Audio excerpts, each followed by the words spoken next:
Hello everyone, welcome back to Let's Play Pathfinder, Wrath of the Righteous, where last time we went and explored a couple of areas to the west, including the Labyrinth of the Ancients, something like that, where we had another domino puzzle, but we did not have the pieces for the domino puzzle, so we couldn't do it.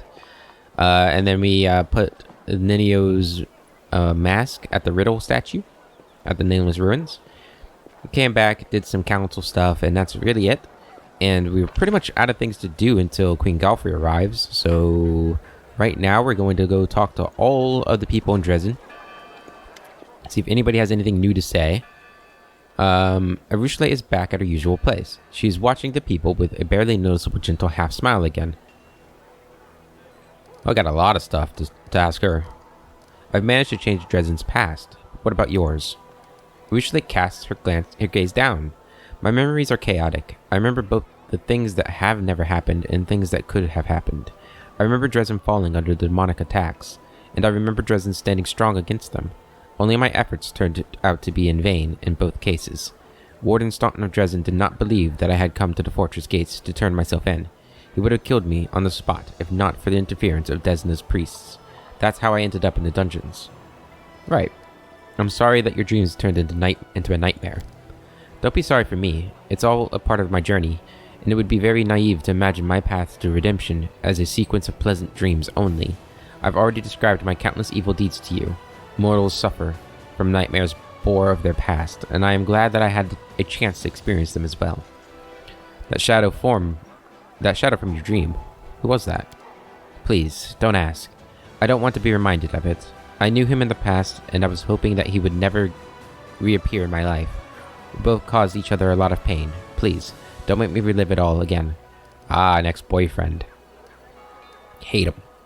Why did the shadow in your dream call you... Don't make me... Don't bring it up again, yeah. Why did the shadow in your dream call you their venomous butterfly? Arushale doesn't look you in the eye. I poisoned him. My lies, my capriciousness, my temptation... No, I can't. Let's talk about something else. I'm sorry, but I don't want to remember who I used to be and what I used to do to others. You don't want to lock yourself up in a cell anymore, do you? I want to, but I won't. The mortals of the city trust me. You trust me. You let me walk among your citizens and soldiers, watching and learning from them. This is an invaluable gift, which I have no right to reject. Perhaps we shouldn't get too close to each other. I'm afraid that this temptation will be your demise. Your crimes are legion. I have no need of you. I have to go. I'll be watching you. Alright. Let's move that over here. Oh, she's back here. We can talk to her. Hail. Really? Nothing to say? That's kind of strange. Seems, not how this game usually operates, if I'm being honest. Sela. What's going on? Training hard? Good day and clear skies. What do you say? Where are we off to today? How are you? Ellen's wedding. Things didn't exactly go as planned. What does it matter how I am? I can't stop thinking about everyone who suffered. Clever Sela, the paladin, companion of the gods chosen one, didn't even notice a demon conspiracy right under her nose. I'm going to officially change my name to Sela the Dimwit. That's how I'll introduce myself to everyone I meet, so that they know they can't count on me. Sela chuckles grimly, then adds in a softer, more serious tone. If we're too late to save the souls of all these victims, I will never forgive myself. You know what else I keep thinking about? What happened to Curl? Did he really want to steal the ring? Did he just get what was coming to him? Or was it the fault of the demons who possessed his body? So many questions and so much grief, as if a whole world wound and 2 demon lords out there just waiting to hurt us wasn't enough. Thank you. See ya. Alright. Who else do we have here? No, we can't zoom in. I think he's up top, right? Yeah, we'll go talk to him. Talk to everybody. Nobody's escaping. I think Ellen might be in here too, isn't he? Doesn't he hang out here? Let's see. Yeah, there he is. Hey, Ellen. Commander, my regards. Nothing to say, huh? Okay. Well. It's fine, I suppose. I mean, a little disappointing, but, you know.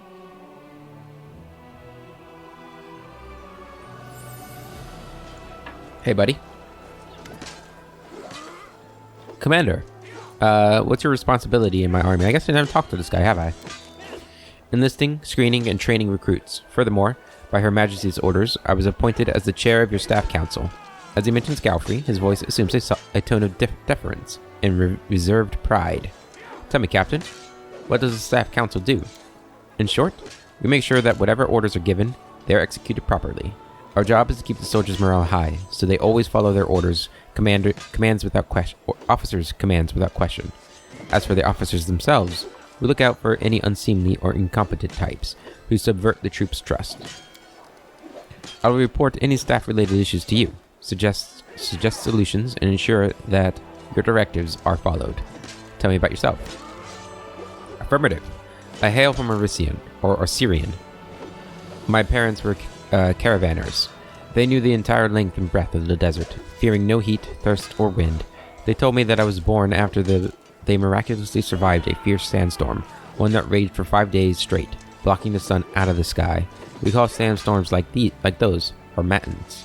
I don't know if that made me the way I am, but I do know that they named me after that sandstorm. I didn't follow in my parents' footsteps. In truth, I feel uneasy in the desert. Among the dunes, I feel like I'm trudging through a swamp. Instead, I enlisted in the army of His Majesty Kemet I. He had just ascended the throne after throwing off the Kalashite yoke and returning Assyrian to its independence. I soldiered in the infantry for exactly 100 years. I saw and shed no shortage of blood, both mine and that of others. In other words, I performed my duty to my homeland. But the older I got, the stronger a nagging voice in my heart grew. It kept telling me that I was not fighting for what I should have been. Homeland or not, there was a war in this world that meant more than all the others. I went to a temple of Ra, made my sacrifice, and prayed, "O King of the Heavens, set me on my path." That same night, I had a dream.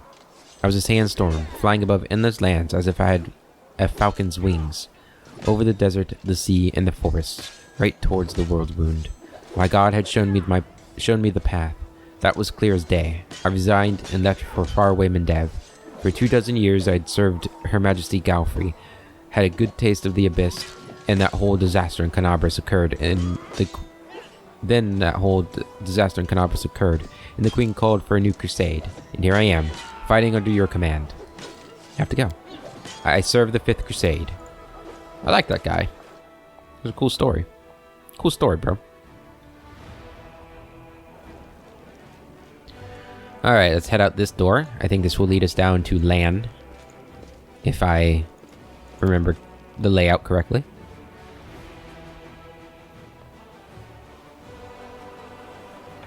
It does not. I do not remember the layout at all.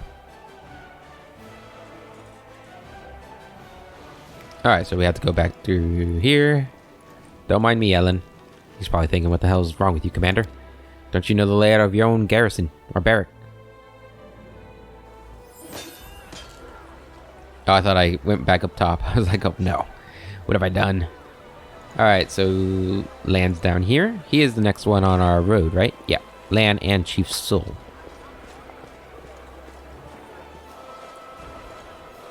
Lan, buddy? Nope. Thank you for your answers. Chief Soul. You're good too? Alright. There's nobody down there, right? No. Alright, let's go talk to Ember. I don't think she has anything new to say, but we'll check.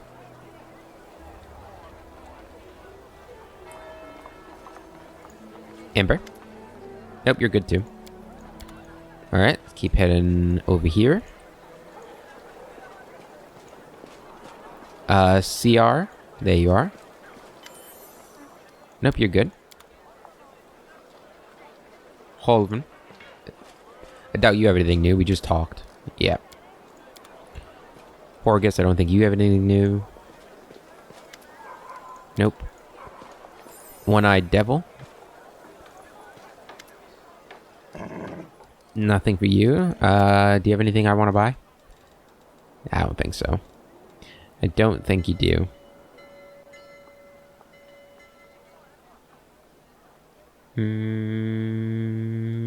No. Okay. We could tell Rhea that Lan threw away the arrow, but Lan told us not to. So we're going to hope that the game allows you to be a loyal friend. I won't loot you guys. Actually, I saw a book back here. I will loot the book. You must protect your books. That's all I'm gonna say. That is quite a discovery. Is that a big book? What is that? No, it's just a potion. All right, let's go up here. Hillor. I'm pretty sure we've asked him about that before. I don't know why it's darkened. Ninio. Godspeed. Nope, nothing from you.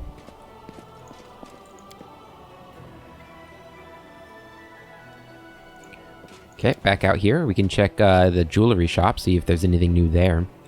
I don't think we ever went back there since the wedding. See if anybody new has moved in.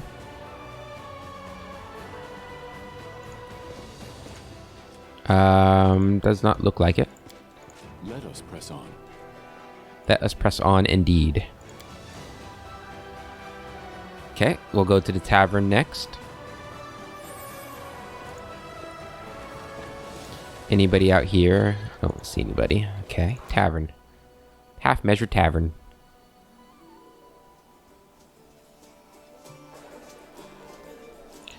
Alright. Fi. What do you know about Dresden's past? Not much. I know the Half Measure didn't stand empty all these years. People needed a place to relax, but there was definitely no fun happening here, and Warden Staunton frowned on drinking. But I understand why. You can have fun when you're cut off from the rest of the world, and the only news you get is the occasional dispatch from the Queen. Some people tried to escape, but it didn't go well. What else? Oh, the demons really hate this place. Not only did they get repeatedly kicked out, they also took a serious thrashing here. So long. How's it going with the drug trade? Now I don't have to sing every night. I can work on my new repertoire in peace. I think you will like it, Commander. Is that the right word? I don't know if I said that word right. Nobody back here. I think Greyboar's over here. I always forget about Greyboar. I'm terrible. I'm a terrible friend. Greyboar? Yeah, I don't think we haven't even talked to him before. Oh my god, I'm terrible. Greyboar nods to you politely. As always,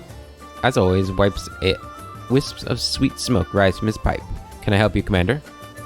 I managed to change Dresden's past, but how did that affect your own past and our contract? Greyboar frowns. Nothing really changed for me. The encounter with Derazand ended in the exact same way. I attacked him right as the Crusader forces broke the demon hold over Dresden, and he managed to escape. Not the outcome I was hoping for, but there was nothing I could do. Now I'll have to find another way to finish the job. I want to know more about you. I know what you're asking. How did someone like me end up in these lands? A warrior without kith or kin, or godly blessing, or Crusader's mantle. Many have asked the same thing. Tell me about your past. I was born in Daggermark, the city of thieves, murderers, and poisoners. I soldiered for a while, served in the infantry under Jalor Clovish. Didn't take long to realize there's two types of Daggermark soldiers. There's the dumb thugs who need to be bossed around, and then there's the venturous lads who use the title to do murder and extortion for hire. You can guess which one I fell in with. I knew the rules of the game, and the wealthy often called on me to solve their problems, or get a leg up on their competition. Then I got into a quarrel with an officer, and I left the service and became an independent contractor. It turns out, outside Daggermark, there's a lot fewer specialists who fit my profile. A proper assassin can get paid pretty well. The job took me all over Aveston before I came here. You could have protected your home and served your own people, and you chose to work for an assassin? Chose the work of an assassin. I don't understand you. Nah, I get it. I mean, we left our own home. I guess we're still kind of protecting it by doing what we're doing. You had your reasons. A wave of relief crosses Greyboar's face, which he attempts to conceal behind a cloud of pipe smoke. Usually, that's when people tell me I've got no honor because I chose the career of an assassin over serving in the army. I'm glad you're not like that. Teach his own. Barrett probably never would have chosen it, but, you know, you're not Barrett. You know, I just want to say this real quick, just in case there are any big Grey Boar fans watching. I am very sorry that I have not given him the proper respect. I did not know that I hadn't talked to him. I could have sworn I had. This is kind of embarrassing that I haven't. Anyway, we're doing it now, so you have a family. My people don't broke trade with assassins. The family I'm from are honest merchants and loyal worshippers of Torag. By now, they must think I'm dead. They'd be appalled if they found out how things really stood. The dwarf grows grim, and his strong teeth clench his pipe until it cracks. As for my other family, I got one of those too. On my travels I met a woman, fair and kind. For her I lay down my weapon, got a house, became a simple city dweller. We had a daughter. We lived like that for a year and a half before the road called me back. I loved her, but that life, it was like I was being buried alive. I was ready to kill myself, just to end the torture's meaninglessness. Only the road could cure me of those thoughts. For some reason, I keep going back to that house I once lived in, to the woman I once loved, to the daughter I don't even really know and who doesn't know me. I watch from afar. I don't have the right to return to their lives. Mora, my daughter. I don't know what she is to me. The biggest mistake of my life or the greatest mark I'll ever leave on the world. Damn. I feel sorry for you. Sometimes you have to pay for love with suffering or regret. You had a family to take care of and you abandoned them. That's despicable. It is pretty despicable. Like, come on, man. There had to have been other solutions than leaving them. Keep on whining like that and you'll lose my respect. But she could have done... Yeah, she could have gone traveling with you, couldn't she? Yeah. I mean, I get it. You're an assassin and you probably don't want your family around you, but like...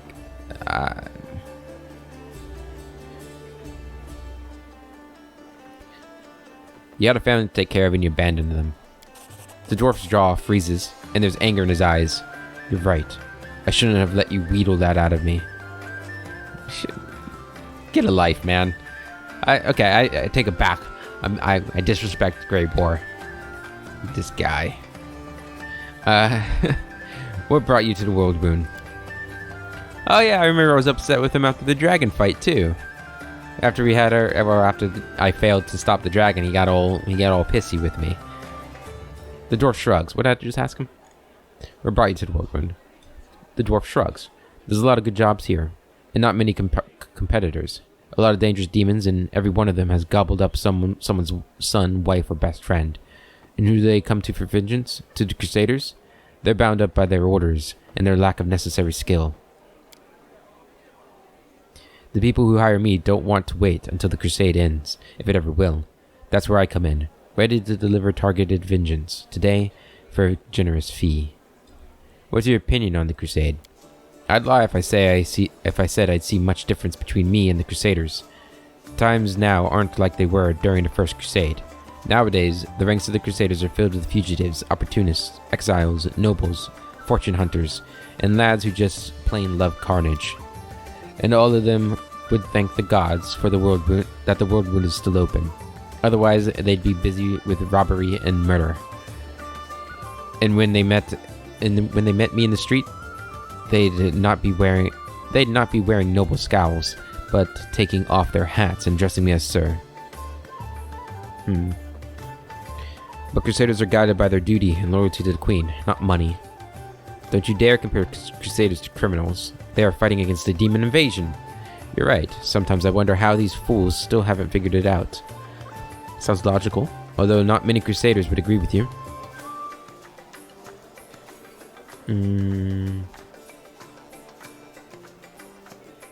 Yeah, Crusaders are guided by their duty and loyalty to the Queen, not money.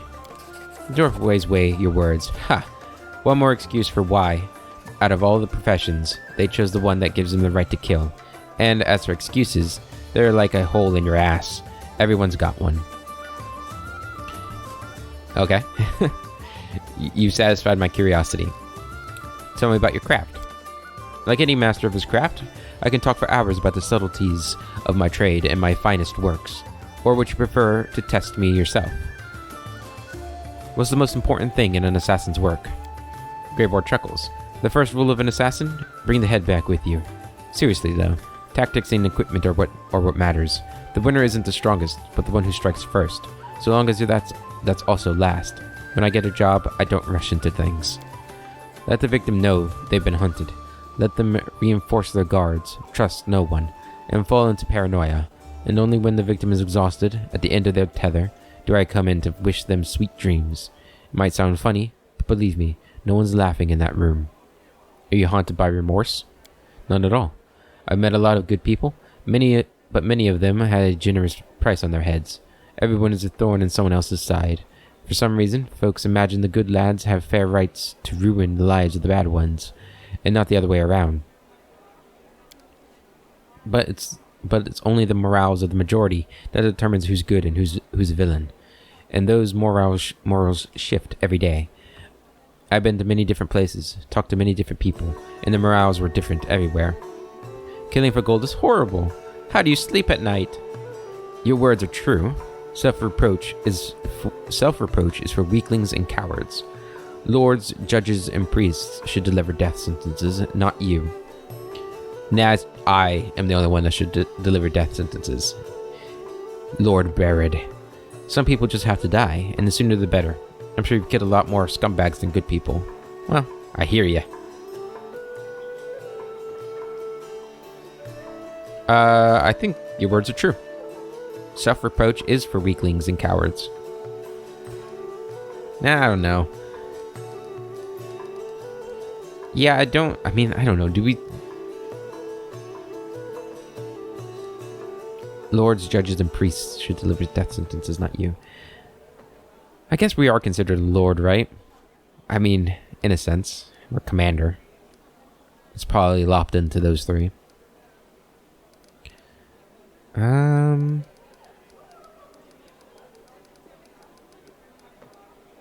mean, I do agree with him. In a lot of senses, right? That, you know, morality is kind of socially constructed.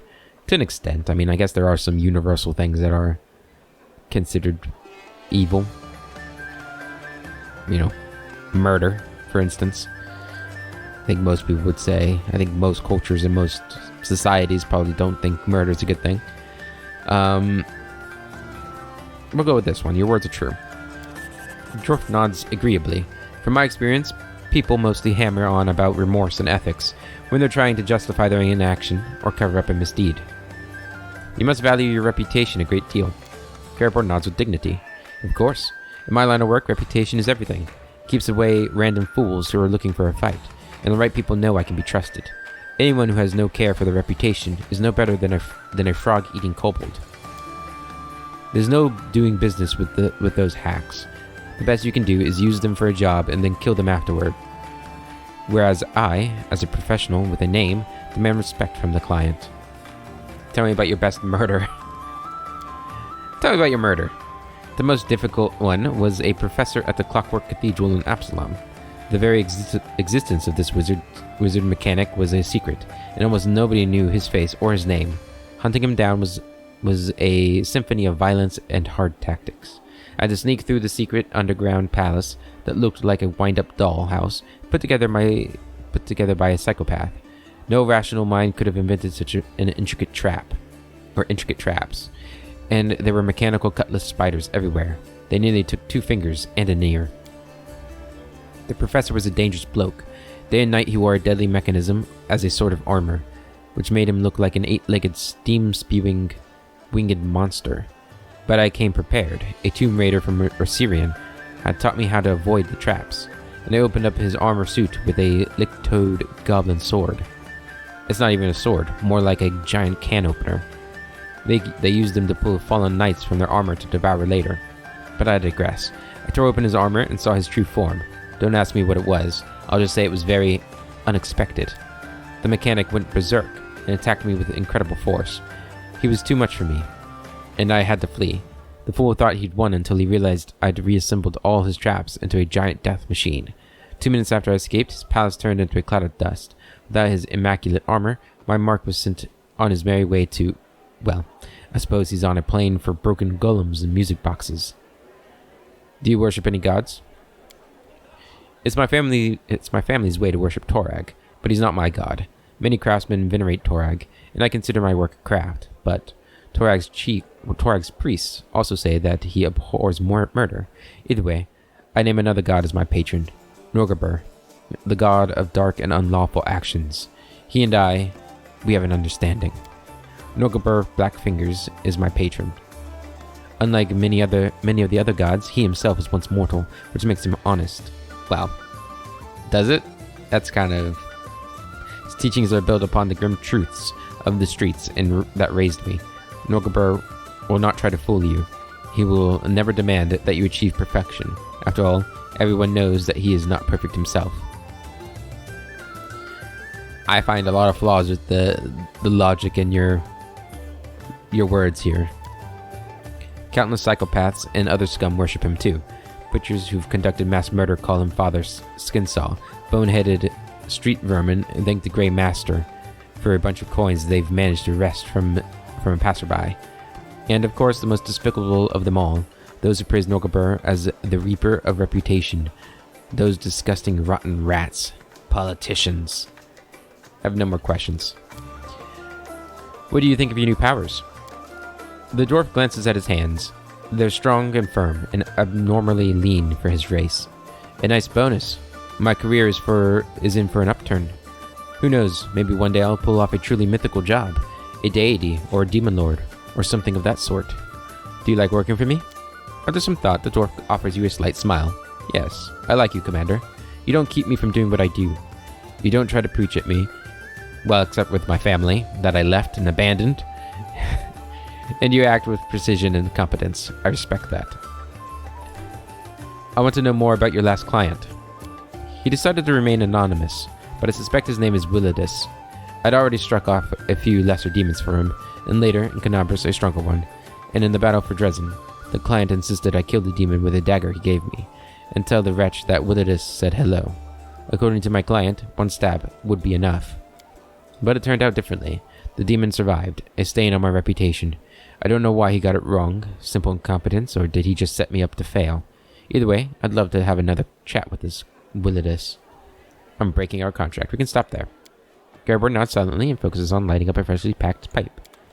Alright. He's an interesting character. Probably not one of my favorites. But, he's kind of cool.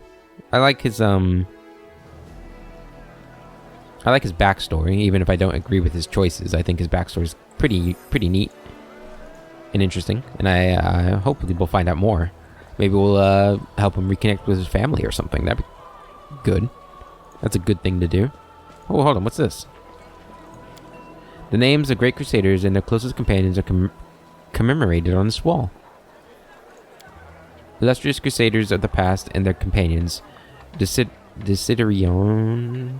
A mysterious benefactor of the crusade, nothing is known about them apart from their name.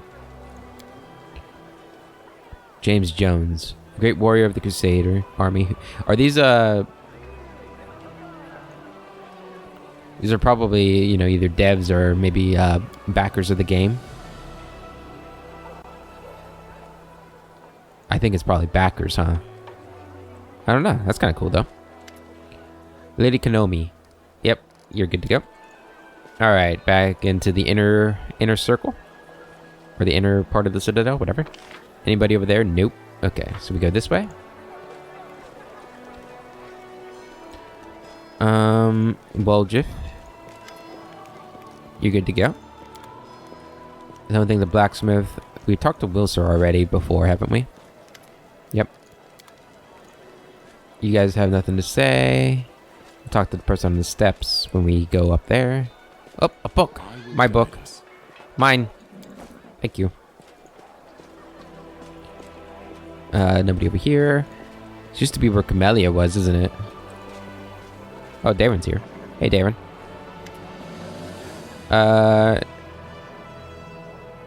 We're good. Godspeed. Krennic. Probably nothing. We talked to you recently. Yep. Alright. We're almost done talking to everybody. Or checking on everybody. There was nobody in that house, was there? I didn't go in there. I don't think so. Dorglinda? Good. Arabeth and Saciel, are you guys still over here? Oh no, this is a storyteller. Hey buddy, I found a page that might interest you. Yes, you're right. Another piece. Found a page. Another piece. Oh, no more story? Okay. Fine. Actually, do we have... Oops. Do we have, enough, No, we don't. Okay. Alright, let's go up here. There's a couple more people to talk to in here. We have Captain Odin. Arabeth, the Inheritor. Hey, buddy. My watch goes on. Arabeth? Nope. Saciel? Nope. Captain Odin? We march ahead. You seemed nervous when we were discussing the attack on Storm Peak. What's the matter? Odin's face looks both fragile and rigid, as if it were made of glass. I was imagining the sacrifices this bloody assault will exact, thinking of the soldiers who would never go back to their homes, and remembering the day that changed me forever. That day at the end of autumn, when my warriors charged into the fire and became ashes in memory, the day for which I was named a hero, and whose guilt will haunt me until the day I die. Tell me about the day. Oh, I can describe it in great detail. I return there every night as I fall asleep. I remember how it sounded as the outpost was consumed by flames. I remember counting my soldiers after every attack, every bleeding wound of a gap that had opened in our ranks, how people threw themselves into the boiling river to escape the burning air, and naturally, I remember how it felt to be the last, to be the only one left. But I won't recount the specifics to you. This is my nightmare, and burdening my leader with it. Oh yeah, and burdening my leader with it would be treasonous. Why are you tormented by guilt? I could have done more. I could have saved at least someone. It's true. I didn't hide behind my comrades' backs, and the wounds I took in that battle nearly killed me. But still, I could have done more. What it comes down to is that it's just not fair that I survived when everyone who trusted me with their lives died. If there is justice in this world, my survival affronts it. Why did you stay in the army after that? Odin smirks bitterly, because they called me a hero. I was so ashamed at that moment. I knew that they were the heroes, the ones who would never leave the outpost. Their heroism was my undeserved glory, and it was thrust onto my shoulders with all the weight of an order. I swore that I would carry my burden until I became worthy of my brothers and sisters in arms. I am guilty of receiving the glory that their valor made rightfully theirs. Thank you for telling me this. I'm a soldier. Soldiers aren't made for easy lives. Something subtle has changed in his expression, as if some unseen visor has been slid back over his face, marking the end of that moment of painful sincerity that arose between you. Now to go.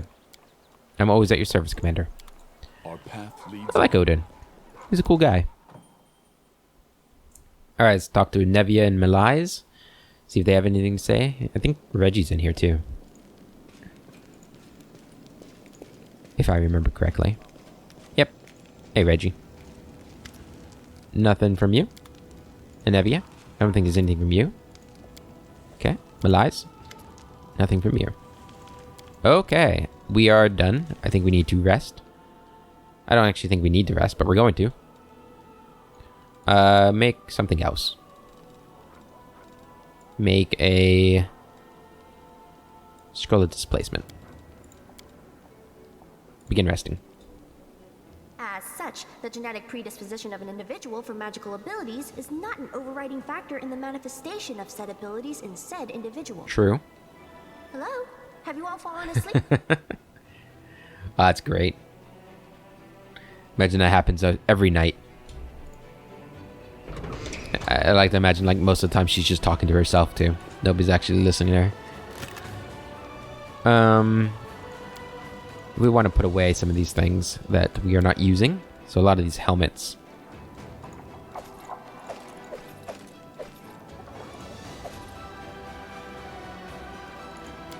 Yep, there we go. Okay.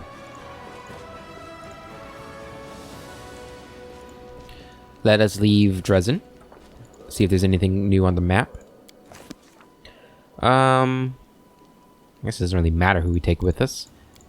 Let's take Grey Boar, since I was kind of disrespectful to him. I still feel bad about that we didn't talk to him before now.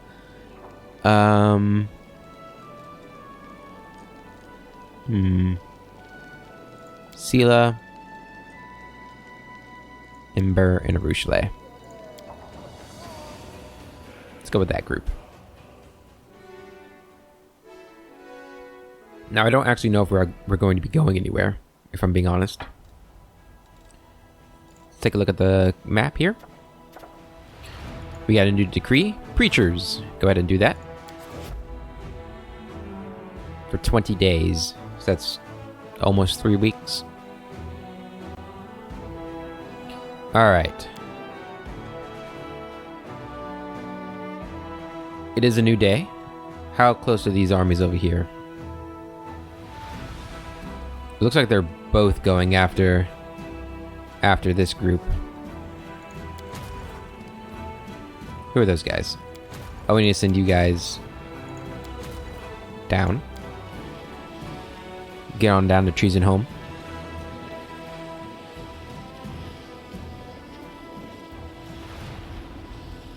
Perfect.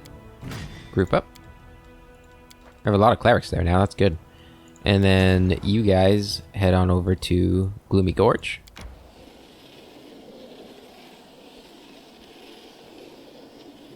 Alright. How are we doing on resources? Not bad. Could probably build some stuff, but we'll wait on that for a second. And instead of sending the party down there, we can just send Sunishai to explore, can't we? Let's do that.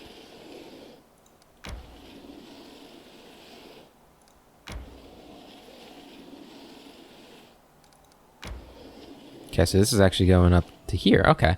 So there was actually nowhere to go there, as we kind of suspected. Well, if that's the case, we need to use this more. This is a much better way of moving around. But if that's the case, there's not really anything left for us to do besides wait, right? Taking a look around, I think we've pretty much done everything. Yeah, I think we're pretty much set. We got a little bit of time. You know what we're gonna do? I'm gonna go back to Dresden to finish off the episode, since we've kind of made it a talking to everybody sort of episode. And I don't know how long these are going to be, so I don't know if we'll do all of them today in this episode. Probably not. I imagine they're probably pretty long. But we're going to go into everybody's character stories, character backgrounds, and see and read through them. So we'll start off. We'll just go down the list here. You guys have a character background? Didn't think they would. So for you, so we have 2 stories here. Watch Your Step and Black Steel. Which orders do these go in?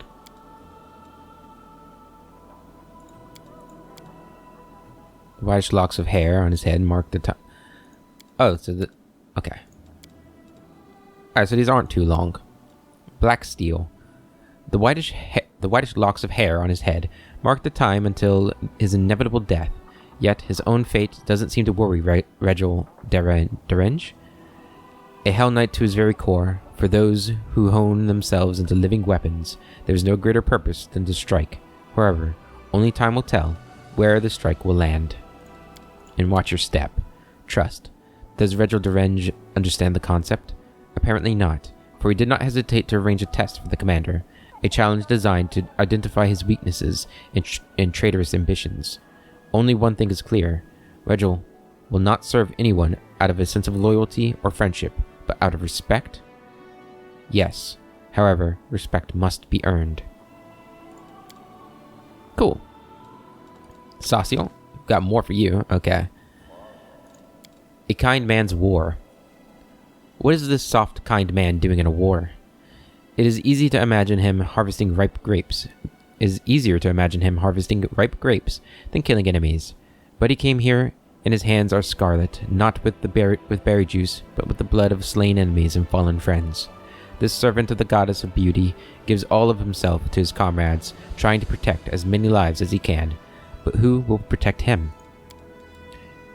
From a dead woman's hands. His ambition to serve as a healer was not the only reason why Saciel was drawn into the ranks of the Crusaders.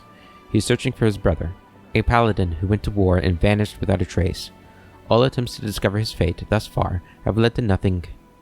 The threads trail off. The barest clues come to dead ends. But Saciel will not give up. The young cleric knows that if Trevor is alive, Saciel will bring him home. And if he isn't, Saciel will bury him. The imposter. Saciel learned the bitter truth about his brother's fate. The war broke the paladin, turning him into a ruthless hell knight. Wherever Trevor may be now, Saciel has no hope of finding him. But how can he come to terms with the knowledge that Trevor is no longer the person he knew once before? And, a more frightening question, if Trevor has turned evil, will Saciel be able to avoid attacking him should their paths ever cross? I don't know. That'll be an interesting one. A contrary soul. Falling victim to a deadly demonic plot would be enough to give anyone a grim outlook on life and on the looming threat from the abyss. But the young Count Daron is a contrary soul. He sees the world as a grand playground and seems to turn a blind eye to the self-sacrifice of the Crusaders and the horrors of war. Feasts and frivolity, banquets and banter. Daron lives like the world is ending, and it very well might be. While the world burns, every aristocrat is obliged to have a secret or two. But in this regard, the young Count Arendelle has eclipsed all of Mendevian high society. His secret is the mysterious and incredible dangerous entity for whom Daron has become a living gateway to the world of Galarian.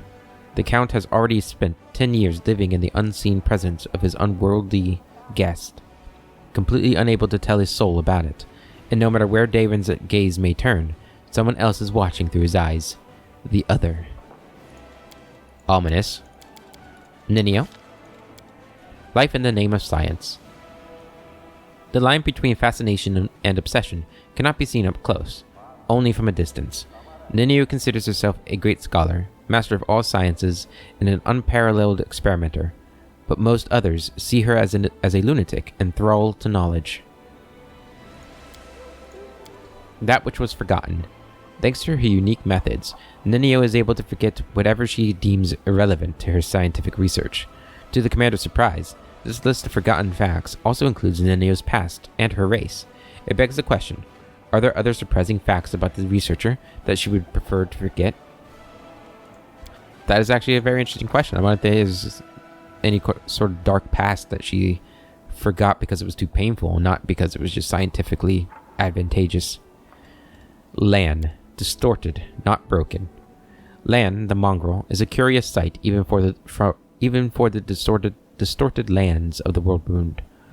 A descendant of the first Crusaders, a child of the caves beneath Canabras, he followed his new leader up toward the light of the foreign sky. It seems that nothing can shake his composure, but is that really true? How strong is a man's resolve, built upon a self-imposed death sentence? Back to the roots.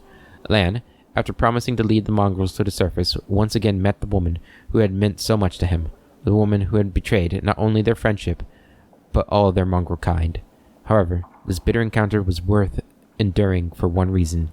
The mongrels are now fully settled in Dresden, no longer the underground crusaders, but the commander's crusaders.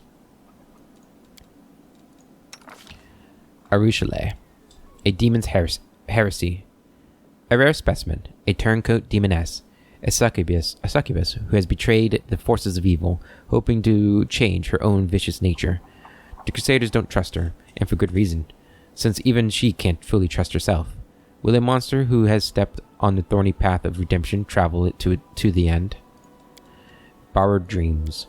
Demons do not dream, but a good goddess encouraged Arushale to seek salvation in the world of dreams, and so the demon learned from mortals how to reach it. She has succeeded in changing her nature in some small way, but the long road to true transformation still lies ahead. A child's crusade. A strange child of war, a witch who was burned at the stake and yet survived, a godless saint, ready to preach love and kindness to people and demons both, a homeless orphan who has no hope, but who gives it to countless people around her. It is hard to understand what hides behind this young elven girl's eyes, and where her bare, burned feet are taking her. She wages a war of her own child crusade. The wayward. People laughed at the barefoot little beggar who preached to them about goodness and love in her gentle voice. The cultists should have laughed themselves silly when they heard her offering up prayers to save the demon lords. But when she was tossed onto the profane altar of Baphomet, the little preacher's tears spilled onto the stone, and the cultists dropped to their knees to repent their evil deeds. Power lies within this unassuming girl, and when it makes itself fully known, it will be no laughing matter. What does that mean? Sela, the knight-errant. It is unusual to find so much cheer in a person with such a dark past, and is strange to see a former thief and a street urchin wearing the shining armor of Iomede's paladin. The young woman has forged her faith from the pain of her losses, and her thirst for justice and redemption. She has managed to preserve her compassion and kindness underneath her steel armor. Will this become Sela's weakness, leading her to ultimate ruin? Turmoil. Sela's friendships lie in tatters. It appears that Curl is likely in league with the demons, while Janna fled like a coward, deserting her fellow fighters in their moment of need. Sela's quarrel with the knight Ellen was yet another strain to endure. The redoubtable paladin fears no enemies, but discord among her friends has wounded her more deeply than she is willing to admit. Soulless. An unforeseen calamity has crashed down upon the Crusaders. Demons hiding in the jewelry of the brilliant Derek Sunhammer have stolen the souls of the jeweler's clientele. The victims include Curl and the guests at Ellen's wedding. A heartwarming tale of fellowship has become a nightmare for Sela. The paladin spends every spare moment in Dresden's infirmary with the bodies of the victims, and the questions that plague her have no easy answers. How can she restore the souls to these people and the peace to her own heart? Just a profession. For Crusaders, war is a calling and a sacred duty. For him, it is just a profession. The ruthless bounty hunter came to the world wound in search of new business. Who becomes his client, and who his victim does not matter to him. The holiest zealot and the most evil demon are no different in his eyes. They are but the next target that he must eliminate. The dragon hunt. The hunt for the dragon is at an end, and the job is done, but Greybor is in no hurry to leave the commander's party, since he pays handsomely for the heads of slain demons. Soon the Crusaders will learn if this assassin is as good as his impeccable reputation suggests, or if he's just another venal opportunist, lacking morals and honor. No honor among thieves. As the descendants of demons, tieflings are not the most respected or trusted among Dev's citizens, to put it mildly. However, a few minutes in conversation with Woljif is enough to see that it isn't prejudice working against this particular tiefling. It is his puddle-deep personality, his membership of one of Mendev's biggest thief gangs, and his chronic inability to stick to anything, even his own principles. Woljif sees Barad purely as a convenient way to solve a few of his problems, at least for now. Stolen Moon. Woljif cleared his name and laid the tiefling's accusations of betrayal to rest, emerging unscathed from the ordeal. However, he did in fact conceal some prize loot from his associates, the Moon of the Abyss, an amulet he claims he was passed down to him from his grandfather, a demon of some sort. Such attachment to his demonic heritage is highly suspicious. Time will reveal if Woljif was right to risk everything for this trinket of dubious origin. Crescent of the Abyss. Woljif fled the camp during the gargoyle attack and was found in the lair of Baphomet cultists. Luckily for Woljif, he used his newly acquired influence over the cultists and his magical powers to his own benefit, and yet the strange changes taking place in the world wound seemed to frighten him rather than please him. Okay. Well, there's everybody's backstories thus far. That was interesting. I did like that. I thought it was going to be longer. I'm kind of glad it wasn't. But, yeah, I guess now we're going to be passing days. And I think we actually want to do it outside. That way we can see when the recruitments are ready. So, area exit. Same group. We're just doing this so we have the ability to move our armies around and stuff while we skip days. And I guess we'll do some buildings as well. Do some buildings? We'll do some building. How close are you guys? Alright, so we still have... Alright, so skip a day. Alright, they will... Well, are they going to make it there? Ooh, this might be... I don't want to risk that. Ooh, recruitment day too. We're going to move you guys here. Okay, good. Move you guys here. Combine. Okay. You guys go back up the Yath's Watch. Or Yath Watch, rather. Stuff on the map to do too. Let's go to the map first. A skilled craftsman can do some work on the relic. The relic will be augmented. The fate of the first retriever. The craftsmen are ready to use the web enveloping the altar of the first retriever to create a relic for the commander. A decision needs to be made on what kind of item this relic is going to be. A shirt or padded armor? We're going to go with the shirt, because we don't have that many shirts. This is an intermediate step of the relic creation. To start that event, skillful tailors wove a magnificent garment from the webs of the first retriever. Cool. We do have some other things we can do. Another relic, probably. No rank ups. None of that. Not going to do that. Not going to do that. Do that. Okay, relic. Let's go. We're just going to go down the line. A skilled craftsman, do some work on relic. Do that. Good. Alright, done with that. And recruitment. Alright, so... all of you. All of you. And we'll probably have to buy some resources, huh? Yep. Okay. Buy resources. Another 10,000. Buy. Good. Look at these. Hedge Knights. Got clerics, rangers, okay. But we'll send you guys down to Yath Watch. Too bad you guys can't teleport, as far as I know. It'd be kind of nifty if they could. Alright, back to recruitment. Recruit you guys. And you guys. And you guys are going to Gloomy Gorge. No, you're going to Treason Home.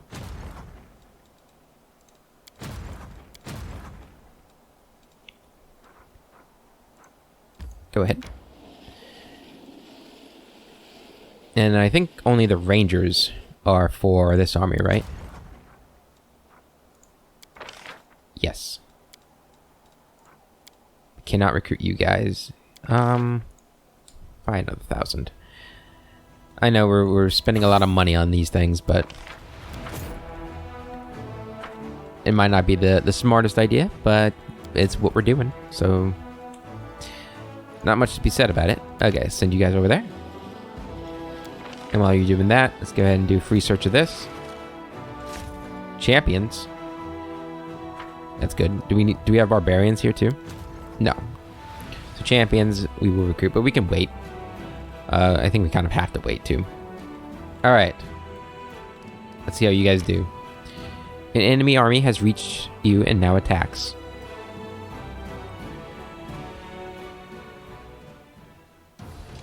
Okay, it's one of these groups. Creates a trap that immediately ends the turn of a passing unit except for flying units. This ability is a trap. Alright, well, we want to do explosive trap. Right there. And we'll go ahead and fire at you guys. And fire at you guys. Good.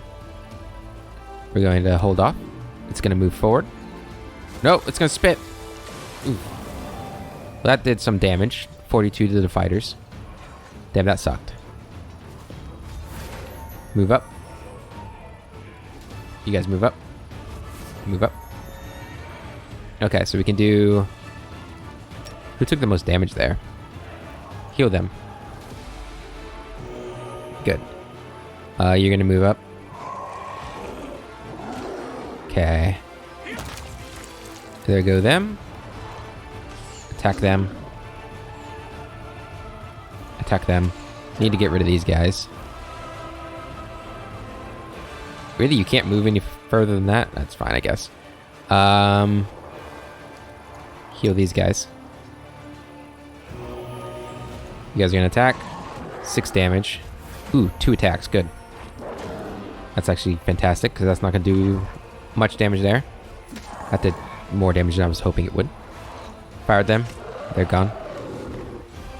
Fired them. Good. Rangers. Fire.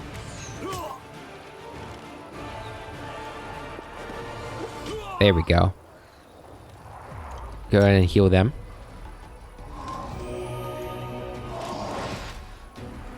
Fire.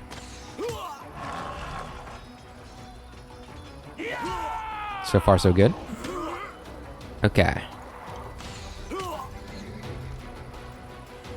2 attacks. Fantastic. I am feeling like this is probably our weakest army. Which makes sense, it's our newest army.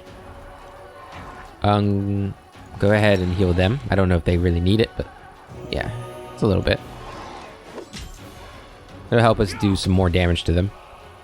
Oh yeah, it's doing the retribution thing. You guys know what I'm talking about, right? The buff we just got on our units for the Order of the Chain. Alright, and this will be the end of you. Good. Alright, that was not as clean as Setsuna's Shy, but it's high standards, really. You did not level up from that. That's a shame. Okay. You have units coming in, right? You have some more rangers coming. Okay. Actually, can you move again? Go ahead and fall back. Go ahead and collect those rangers.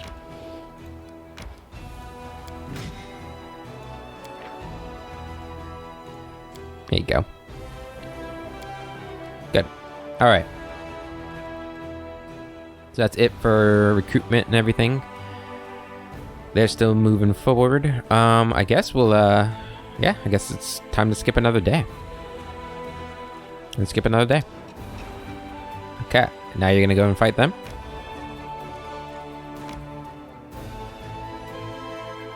An enemy has reached you and now attacks.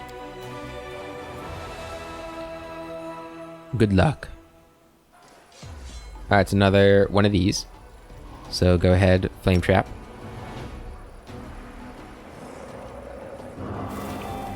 Mongrels attack. Rangers attack. You're going to move up. Oh, you can actually get there. Go ahead and attack. Good.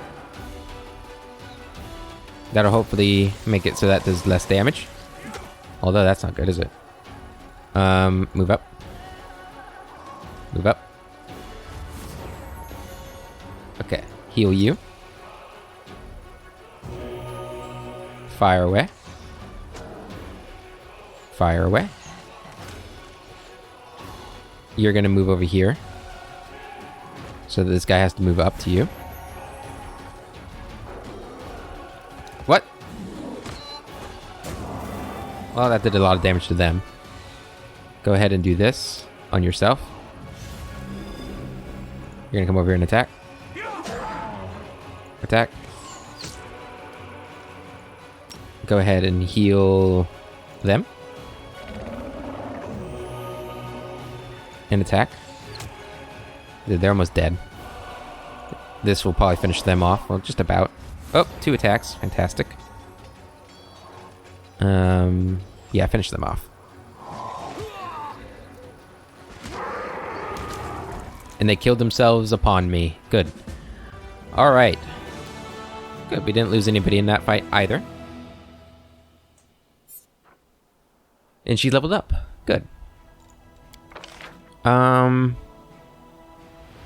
Extensive infirmary. Inspiration. Master Maneuverer +3.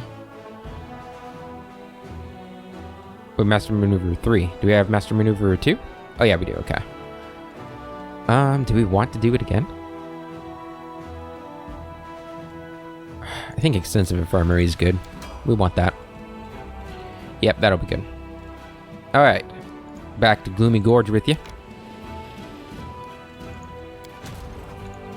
Send you down.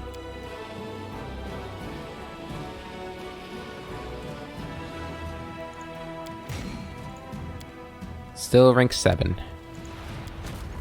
Maybe this will increase Setsuna Shai to rank 8, though.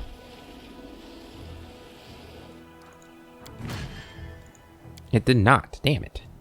How many troops do you need? A lot more, apparently. Can we recruit these guys yet? No. But that's who we'll recruit next, are the champions. What do we have on the map? A decree for the relic.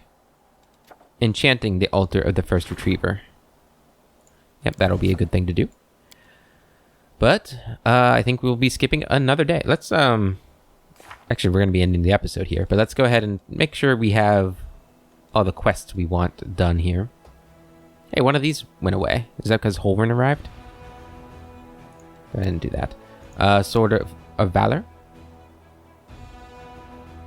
Secrets of Creation, right? You solved the core of the riddle. Forgotten Secrets, Final Veil, and Legacy of the Ancients. That's the one we haven't gotten the pieces for. The Masked Ghost explains where to look for the Legacy of Ancients. Right, so we have all that. Okay. This, we're waiting for the Queen. More Than Nothing is the riddles. Finian, we had to get further west. We had to increase our stats to maximum. Pursuit of the Past. Yep, so there's another quest we can do. Alright, so we're going to end the episode with one more skip day. There we go. And I guess we'll look at this too. Event. In the Commander We Trust. Swindlers have started a rumor that the Commander is a saint, and gullible soldiers are now buying their charms and allegedly contain his hair, cut nails, and other holy relics. Punish the con artists. Leave the con artists be. Manufacture charms bearing the Commander's image and Crusader-themed merchandise. Punish them, right? It's probably the right thing to do. Just want to see what these do. Unlock the Buy a Cloak. Support the Crusade Decree. Oh, that's awesome. Finance points income increased by 20. Leave the con artist be.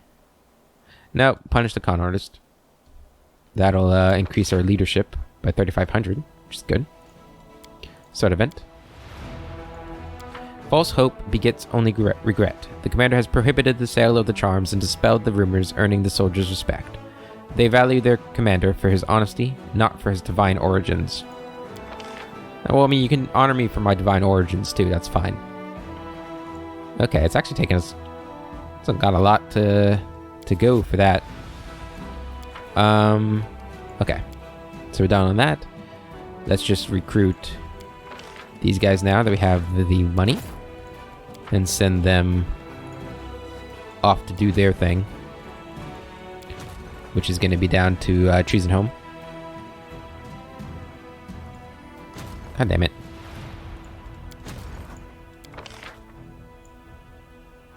There we go. Travel there. And that is where we will end the episode. I hope you guys have enjoyed it. And until the next one, I hope you have a wonderful day. And I'll catch you later.